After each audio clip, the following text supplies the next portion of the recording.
अस्सलाम वालेकुम मलګرو، تاسو هرکلی یو زموږ په نوي پروګرام کې نیکې هیلې احترامات مې ومنئ. اویس خان یم د خپل ادبي پاړې جټ او واینس طرفه نه تاسو په خدمت کې حاضر یم. نن موږ سره بیا رضا خان بھائی موجود دی، سره قصه شعري به ترې اورو. رضا خان بھائی موږ غواړو چې تا خپل لږ شانتور او موږ سره وکړې، کم نه وي قسم په دې ویډیو کې موږ هېڅ سره غږ چې دا هغه وپېژنو. زما نوم دی رضا پښتون او د جټ اسماعیل اوسېدونکی یم. اوس رضا خان بھائی موږ غواړو چې موږ یو ښایسته غوندې غزل او څه شعرونه موږ ته ووایې چې موږ ته خوند او زموږ مینوال ته خوند واخلي.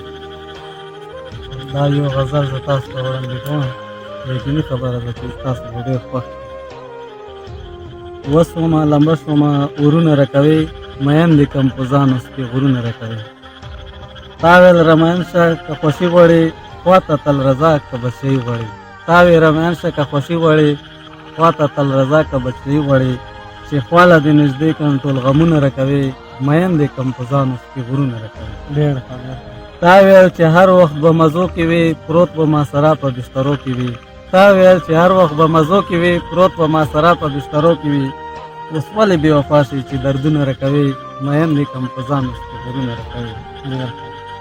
کړم دې چې مین اوس کې مې ولې ځوروي، ډېره یې ظالمه اوس د کوره مې شړې.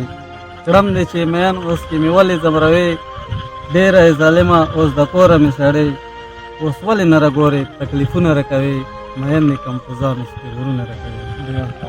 تا ویل در کوم به د سرکو شونډو سرونه، خوشحال به دې ستمه چې دې ورک شي ټول غمونه. تا ویل در کوم به د سرکو شونډو سرونه، خوشحال به دې ستمه چې دې ورک شي ټول غمونه. غال اوس دې کړو ایر اوس کې فکرونه راکوي، مین دې کم په ځان اوس کې مین دې کم په ځان اوس کې غرونه راکوي. ډېر ښه. تا ویل هر وخت به دې په مینه باندې موړ ستم، خان دې به خوشحال به وي هر وخت به دې سمسور ستم. اوس ولې زړه په سر باندې زخمونه راکوي، مین دې کم په ځان اوس کې غرونه راکوي.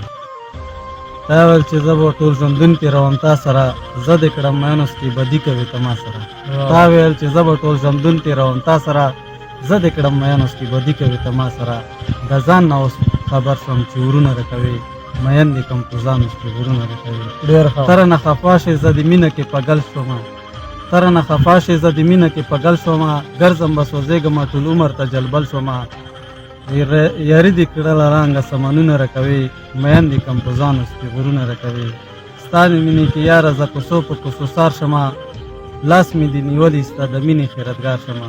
ستا مینې کې یاره زه کوڅو په کوڅو سار شمه، لاس مې دې نیولي ستا د مینې خیرتګار شمه. رضا خان شومه ملنګ چې کچکولونه راکوي، مین دې کم په ځان اوس کې غرونه راکوي. رضا خان بھائی تاسو ډېره مننه کوم چې تاسو موږ دومره ښایسته شعرونه وړاندې کړو. موږ امید لرو چې موږ مینوال ته به ډېر زیات پسند شوي ده. مینوال څنګه چې تاسو ته رضا خان بھائی ښایسته شاعري پېښ مګر که تاسو اوسه پورې زموږ د یوټیوب چینل سبسکرایب کړی نه ده، زموږ د یوټیوب چینل سبسکرایب کړئ، د بیل آیکن لازمي سره پرېس کړئ، دې سره تاسو ته زموږ د هرې نوې ویډیو نوټیفیکیشن میلاویږي. او موږ د فیسبوک پیج چې کوم دی هغه هم لایکوي سره. او موږ ته اجازت راکړئ، اوس انشاءالله بیا به تاسو په خدمت کې حاضر یو نوي پروګرام کې. الله حافظ.